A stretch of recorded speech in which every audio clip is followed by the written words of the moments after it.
I'm Carol Marine. The news is Taped with Rabbi Doug is next. We're gonna see Rabbi Doug. We're gonna see Rabbi Doug. We're gonna see Rabbi Doug on your TV tonight. But Daddy, I want to watch Monday Night Football. Forget about Monday Night Football. There's no other thing we're going to watch on Monday but Rabbi Doug. Yeah, Rabbi Doug on TV tonight. We're going to see Rabbi Doug. Oh, everybody talk about Doug. Shalom and welcome to Taped with Rabbi Doug. We are here today in the studio, and I am here with Dr. Joel Levin. Welcome to the show. How are you? A pleasure to have you with me. I go back with Joel Levin for a long time.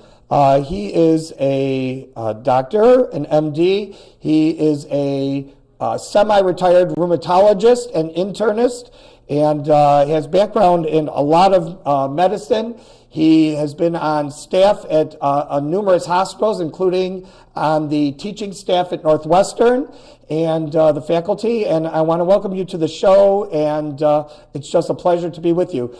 Interestingly enough, Joel and I live on the same street. He doesn't live there anymore, but we've known each other for a long time.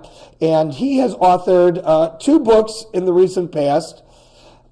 Our Beguine, The Dance of Life. This is a book that he wrote in memory of his wife, Donna, of blessed memory. And we'll talk about this a little bit. And then his second book that he wrote, Holy Cow, Black Cats and Billy Goats, Memories of a Chicago Cubs Fan. And we're going to talk about that too. First of all, I want to talk a little bit about medicine and you. Tell me, where did you go to medical school? How did you become a doctor? And you've been a doctor for over 40 years, right? Yes, I have, Rabbi. I went to the University of Illinois Medical School, and I chose Medicine because I think I wasn't very good at business or anything else. The first part of my life, I basically was a musician, a classical musician. You played piano? I played the piano. I played as a guest soloist with the Chicago Symphony Orchestra 2 years in a row during the youth concerts. After many years of practice and lessons and so on, I had to make a decision as to whether I was going to really make it as a pianist or if I would become a teacher. So I thought of other professions, and medicine intrigued me. So I chose medicine, went to pre-medical school, again at the University of Illinois. Is that your undergrad at University of Illinois also? That was my undergraduate school. And I finished that in 2.5 years because I went to summer school and took extra credits. And so I was a younger person going into medical school. I think Are you born in Chicago? I was born in Chicago on the west side. On the west side. And what high school did you go to? I went to Marshall High School. To Marshall High School. My father went to Marshall for 2 years and to Austin for 2 years when they moved. Yes. So yeah, very nice, very nice. Right. The Old West Side is an incredible. We just did a show about the Old West Side. Actually, recently I did 2 shows. Just recently about the Old West Side of Chicago. Was Jewish life prominent in your growing up, being on the West Side, among the most concentrated and prominent Jewish community that Chicago has ever had? Well, I have to tell you, I was very much a part of it. My father, my grandfather, my whole family were Orthodox. My grandfather was the secretary of the old Rosh Hashanah, that big nice synagogue. Which is now at what used to once upon a time in West Rogers Park be Temple Bethel. It's now Adas Yeshurun, which is the Rosh Hashanah, which moved to West Rogers Park, right across from the Bernard Horwitz JCC on Toohey Avenue. That's where that synagogue community ended up after closing on the west side. And you were there. There's very nice. Oh, it was a wonderful, wonderful life. It was rich with family. It was on Douglas Boulevard, tradition. right? We were on Douglas Boulevard. I lived at 3521 Douglas Boulevard. I used to walk with my grandfather and father to shul. And I have an amusing story. As a young man, I once saw a $5 bill on Shabbos, right on the ground. And I reached for it. My grandfather says, "No, you can't do it." He says, "But come back at night if you want. If it's still there, you can have it." Yeah. Great story. And I learned a lot at with him. Very nice. and My dad. father grew up also on the west side. He went Right. to synagogue around the corner at Kehillat Jacob. I know that, And yeah. had his bar mitzvah there. So after the west side, you moved to the north side, to West Rogers Park? Was that your... No. Where did no. you move from the west side? We was sort of a migration going further and further north. Albany Park in between? We went to Albany Park. Mm-hmm. The neighborhood was changing. Sure. My parents and my grandparents said he can't grow up here anymore because there were some very interesting ladies beginning to... I understand. Yeah, in the neighborhood, lurking. And so we moved, and we moved to the Rogers Park was our last move, basically. And where were you living when you got... When I got married, I was still living on near Toohey Avenue. And my wife lived in East Rogers Park. Oh, so we were just a mile apart, Yeah. a couple of miles apart. Right, yeah, So couple how did you meet Donna? Tell me how you met Donna. It was at a fraternity meeting, and she was looking for boyfriends, or I guess maybe her parents were looking for her to find a young doctor to be, and so she was there. Every Jewish parent's dream. Yeah, right. And I was, of course, very shy at that age. And I did meet her, but I did nothing about it. And the interesting story is she went home with a friend of mine initially. And I lost touch of her for a while. But I came home and told my parents I met a beautiful girl, blonde hair, blue eyes. She didn't have blonde hair and blue eyes. She had light brown hair and hazel eyes. But I said I really liked her. So they said, well, why didn't you tell her that? And after a number of months, she stopped going with my friend. I got to be with her again, and that's how it started. Wonderful. Yeah. So what year were you married? We were married. Oh, you're asking me for dates now. I'm asking you what year. I'm an 84-year-old man. Okay. We were married in I think it was 51. 1951? And okay, and so when you were married, did you start out in an apartment together? Did you start out in a house together? We started out in when you got married? We started in an apartment, of An course. apartment. It was on the third floor, and from there I had to travel out to my internship in Residency, which was Michael Reese Hospital. Oh, Michael at Reese! the I was time. born there. I was born there. Yeah. Alava Shalom of blessed memory, Michael Reese Yeah, a Hospital. lot of babies were born there. Yeah. And I may have delivered you. Who knows? Who knows? When Who I knows? had my rotation in obstetrics. Sure. So tell me, how many children do you have? I have 3 lovely You have children. 3 They're all children. grown up now. I know that. And how many Right. grandchildren? I have 1 grandchild. One lovely, grandchild and who I know think very you, well. You know her. I know her very, very Her name well. is Sarah. She's named wonderful. after my mother. Alva Wonderful Shalom. girl. Wonderful girl. Right. And she's living in Las Vegas right now, is there, and studying doing there. incredible things with cosmetology. Right. Tell me about your life with your wife. What do you think? Because that's what our Beguine is all about. Yes. Life with Donna. Tell me, what was it about your marriage that your marriage and your life as a partner with your wife made it special that people would read a book and say, I'd like to emulate that family life and that marriage because they had something very special. What was that special thing? What was that pièce de résistance, as they say, or that beautiful thing that was so special about yours and Donna's relationship and marriage? Well, I suppose everybody feels their relationship is special. I think that there was a feeling that I could trust her, she could trust me. I feel also that she would be able to weather the tides of life with me. And she did, as a matter of fact, over the years. When things were right or wrong, we would always work things out, figure things out. I remember her father told me that you never should go to bed angry. Always solve your problems before the nighttime. That didn't always work out, Rabbi, but for the most part. Life isn't like that. You know, it was a real marriage. We had our problems, we had our moments, but I loved her very much. And at the end of each day, I recognized that I loved her. And I know very much so because I miss her at this point, since she passed away. It's now, it's been 4 years, going on 5. Going on 5. I remember it very well. So as a result of it, I wrote this book because I felt that my life, which was important before, music, education, schooling, studying, orthodoxy, religion, family. There was something missing. And that missing was, for me, when did my life begin? It began with my wife. You have a picture at the beginning of our Beguine, to Donna with everlasting love. What year was this picture? Yes.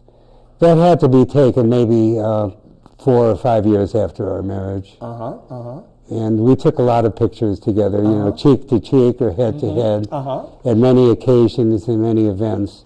She was, I think, a very beautiful woman to me in spirit, and she was very pretty as well. What special things did you do together as a couple, besides raising your children, which of course is an important part of it? What special trips, special events took place, and being married for all those years, what do you think stands out in your mind to say, you know, if you read my book, this event is the event, or these couple of events are the events that made me say that this book is important to write? Okay. I think I can answer that. I could go on for hours answering that, but quickly. We don't want to tell everybody about the book. We want them to read it. No, my wife was a wonderful cook. She, her specialty was baking. I loved watching her set our house up for holidays. She would set a beautiful table, and that was a joy of mine to see that. I was very busy with medicine. She did most of the raising of our children, but when we had a chance, we loved to travel.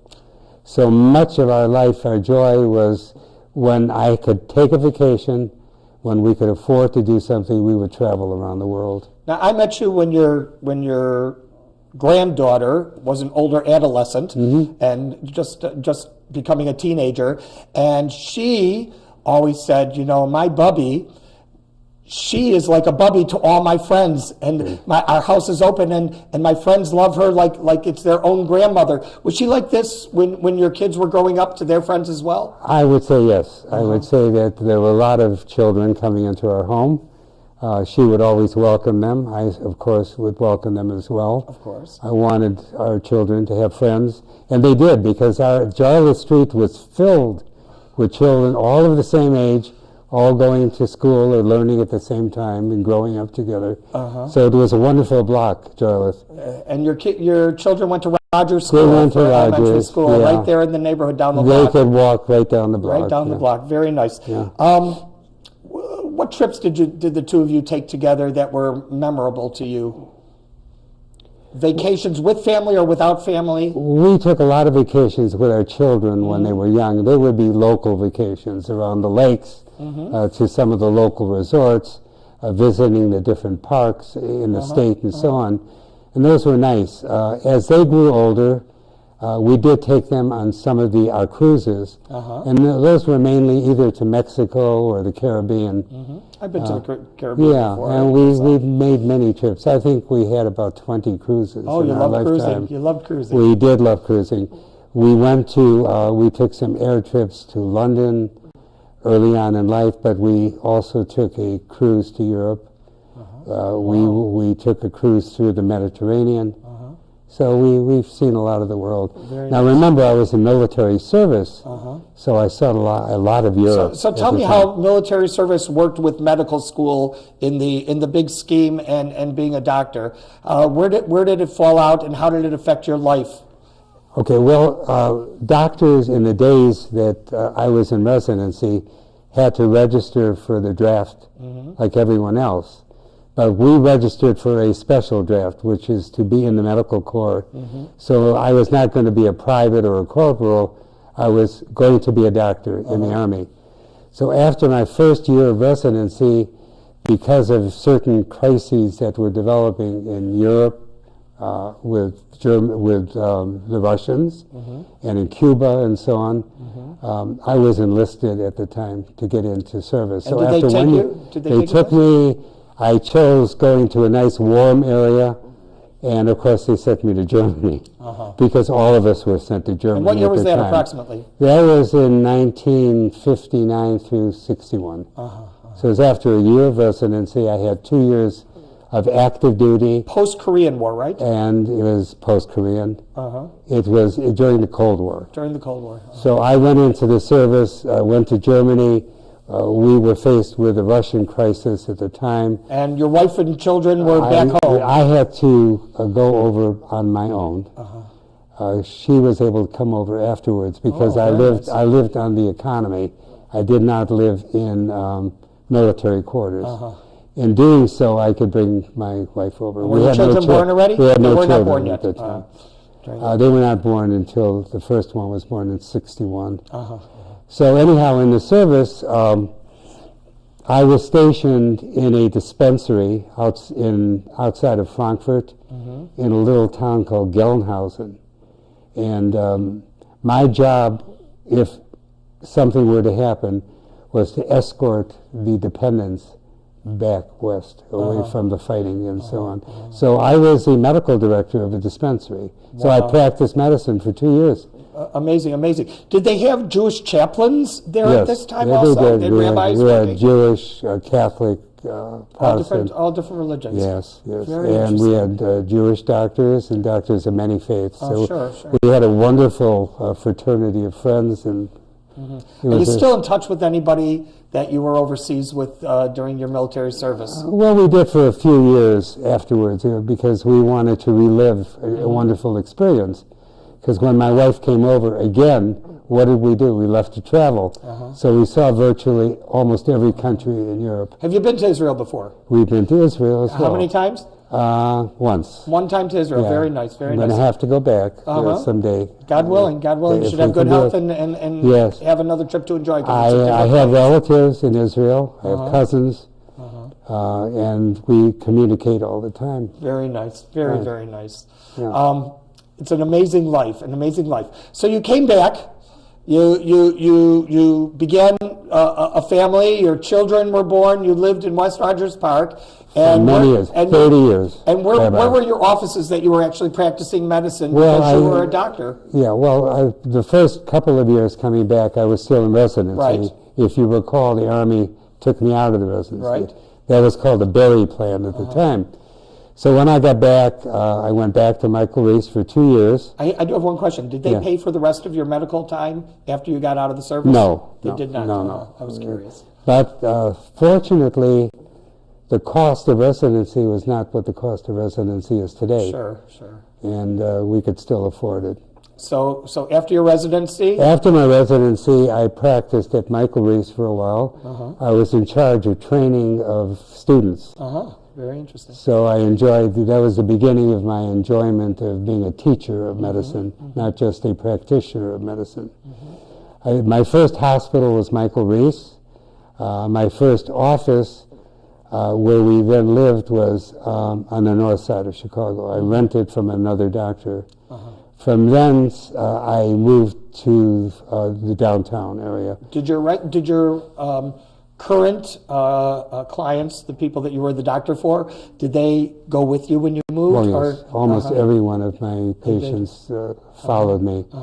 We moved downtown to a office that I stayed in for many, many years in the Pittsfield building. It was a famous doctor for a hospital for doctors and dentists and so on. And eventually I moved back. After a number of years, it was hard to travel downtown. So I chose St. Joseph's Hospital, Right, I knew you had stuff, the Skokie Hospital. I was faculty at Northwestern, where I was a teaching faculty. Amazing. And I continued to teach the Northwestern residents. Very nice. Right. Very nice. And you talk in your book how Donna supported you through everything. How was her support so important to you as you talk about it in the Beguine? Well, any wife who has to tolerate a man who is working 24/7, and every time we have an event to go to, the phone rings, and I have to say, sorry, dear, I have to see my patients. And I was the type who was diligent about that, didn't make excuses, and I would be hands-on with my patients. So I'd have to travel from the north side all the way back to Michael Reese for effort. I can tell you an interesting story. Sure. During my residency, I had to come back one night. I got a call from Donna. She said, there's a mouse in the house. You have to come home. So I was able to find another resident to cover for me. I ran home. What a good husband. Yeah, I ran her. She was sitting on the bed. She wouldn't move. And I found the little critter. I took a brush and I gently, because I don't like to kill anything, I gently brushed him out of her house. Wow, what a great And then I said, Donna, can I go back to work now? She said, well done. Very nice. Yeah. Very nice. Just an amazing story. Just your Well, own we had a personal, lot of laughs your own together. personal story We had is laughs, amazing, and the book is amazing because it talks about laughter and crying, happiness and events, and a life that really has memories that will live on. And passed, because of your book, passed on to your, your children and your granddaughter and future generations, great-grandchildren. One day will be able to see what kind of life the grandfather lived. And I also want to mention this because it's very important. You were a shul goer. You know how to daven, and very traditional always throughout your life. As you said, you grew up in an Orthodox family, and you stayed traditional throughout your life. And I think that's an important thing that people should know. Right. People should know. I want to know. You were outside of living on the west side at the beginning, you were a north sider, and holy cow, black cats and billy goats, memories of a Chicago Cub fan. This book is a book not about criticism of the Cubs, not about being a sports commentator. This is a book about being a fan of the Chicago Cubs. Tell me what brought you to write this book, and tell our viewers what made the Chicago Cubs special to you, that you really wanted to write a book about them being part of your life. Well, I became a real avid Cub fan once more in 2016. I had been sick for a number of years, so I hadn't followed them very much, but that became a very exciting year. I was there with my daughter Cheryl when we watched the last game. After that game was over and they won by some sort of miracle, 10 minutes later I started crying. I remembered my cousin, Sam, who took me to these games. He was a year and a half older than me. I was 12 years old when I went to my first game at Wrigley Field, the old Wrigley Field. My father is 4 or 5 years younger than you. He all grew up on the west side, as I mentioned. He used to, every day after school, get on the L, go to Wrigley Field, pull out his quarter and sit in the bleachers and watch the Cub games. Well, that's precisely what we did. It was a quarter, and when we could, we went to the games if our parents would allow us, and so on Sundays most often.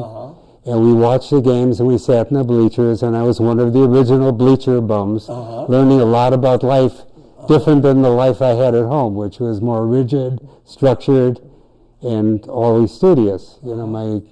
My grandfather was always studying. My father was working diligently, but he had time for writing.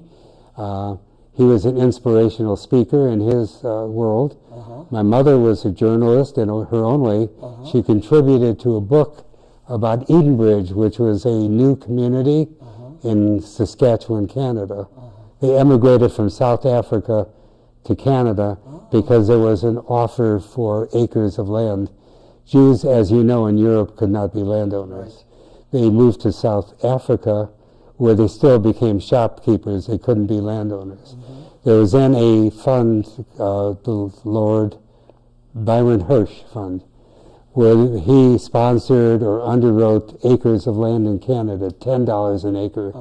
So my grandfather and his brothers and the whole community left for Canada. From South Africa. Yeah, my mother was born in New York, somewhere in between, so she was an American citizen, and eventually she brought all of her family from Canada, from Canada to here. to the States. And your that's mother's how I family learned. was European before My she mother's was born in family Europe? was Lithuanian, England, South Africa, Canada, America. Amazing. My father's journey was European, near a little town. Their name was Lenevsky.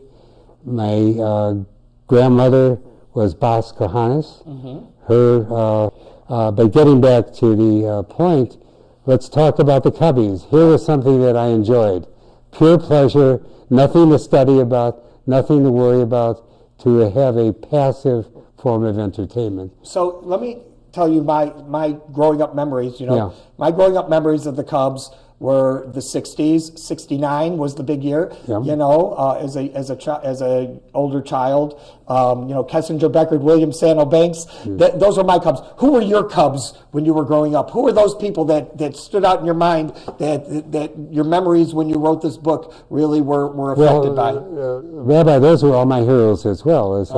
But when I was very young, I was fascinated with a couple of players, Frankie Bumholtz, Phil Cavaretta, as I recall, Hack, Murillo. There were all kinds of players. And of course, the Dodgers were our enemies at the biggest time. rivals. Yeah, Duke Snyder, Roy Campanella. Sure. And then, of course, the famous Jackie Robinson, Sure. which we all loved. And Yeah.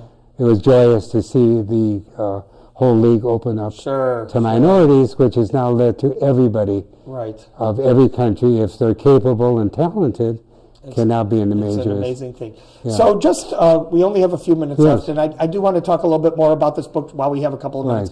Tell me, what is the highlight of this book to you as the writer? What is the highlight of this book? When people say, I love the Cubs too, what is going to touch them the most? My equation is 71-108.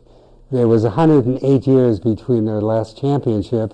It was 71 years since I first started watching the Cubs. So 71-108 was the equation. I thought about it. I thought about Harry Carey. Holy cow. Holy cow, you're watching Taped with Rabbi Doug. I thought about all of the superstitions regarding the Cubs. The black cat that you know about, that stared at Ron Santo in the dugout and they lost, for some reason. I thought about Billy Goats, which goes back to the Billy Goat Tavern, Sienna's, and the curse of the goat. And so I wrote about all of these things in a light manner. Sure. Talking As a fan, talking about all of the ups and downs again. Sunrise, sunset in my marriage, ups and downs as a Cub fan. And we reached that joyous point. Wow. I dedicated that to my cousin Sam, who introduced me to the Cubs. Very nice. So just in closing, are you up to writing another book, and what's that book going to be about? It's interesting. I am working on a book right now. My dad used to say to my mom that he would weather the tides of life together. It stuck in my mind. So this year, when I've had time, I thought about what is creation? What does it mean to Jewish people, to Catholics, to in the indigenous people of the world, to people of other countries?